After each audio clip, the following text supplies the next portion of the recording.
Charitable trust Palus आयोजित मोफत सर्वधर्मीय सामुदायिक विवाह सोहळा।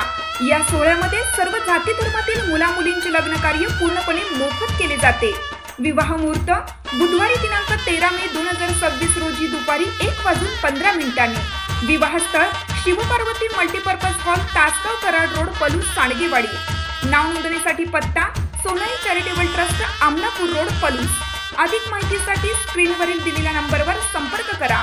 मार्गदर्शक संस्थापक पलूस नगर परिषदेचे गटनेते श्री गणपतराव पुदाले अप्पा, सोनाई चॅरिटेबल ट्रस्ट, पलूस।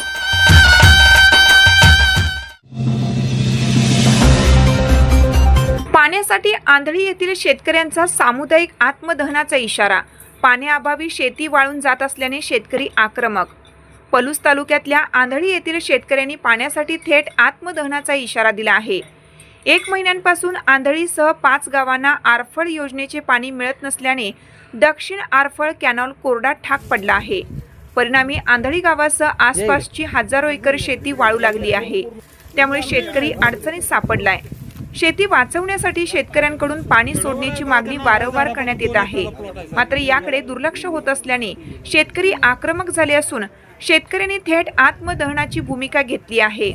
येत्या 2 ते 3 दिवसात दक्षिण आरफळ कॅनॉलमध्ये पाणी न सोडल्यास पलूस तहसील कार्यालयासमोर सामुदायिक आत्मदहन करू असा इशारा दिला आहे।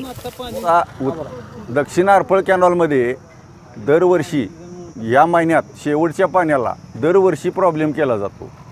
नवीन दुसऱ्या योजनेला भरपूर पाणी आहे, आरफळ उत्तर कॅनॉलला भरपूर पाणी आहे। त्याच्यामध्ये दरवर्षी 8-10 गावं राजकीय नेते वाढवतात। आमच्या नेत्यांना कार्यकर्त्यांना आमची सगळ्या पक्षाच्या भेटलो, आम्हाला काही तिथं दाद मिळाली नाही, व्यवस्थित बोलणं नाहीत, काय नाही। प्रयत्न करतो, सोडतो, प्रयत्न करतो, ही उत्तरं दिली जातात।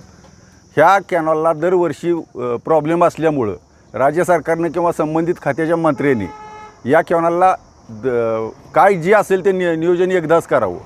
आम्ही 3 किंवा 4 तारखेची वाट बघणार पाण्याची, नसेल तर आम्ही सामूहिक आत्मदहन करणार तहसीलदार कार्यालयासमोर पलूसमध्ये। परत ही सर्व जबाबदारी सरकारवर येईल। आम्हाला 4 दिवसात 4 तारखे किंवा 3 तारखेपर्यंत पाणी यावं आणि उद्या नुकसान भरपाई किंवा आणि काय झालं तर त्याला आम्ही काय जबाबदार नाही। परवा आम्ही आंदोलन करणार होतो, पण आपल्या कलेक्टरांचं जमाबंदीचा आदेश असल्यामुळे आम्ही आंदोलन कॅन्सल केलं। शेतीची काय परिस्थिती? शेतीची पिकं दुपार धरायला लागलीत, वाळायला लागलीत।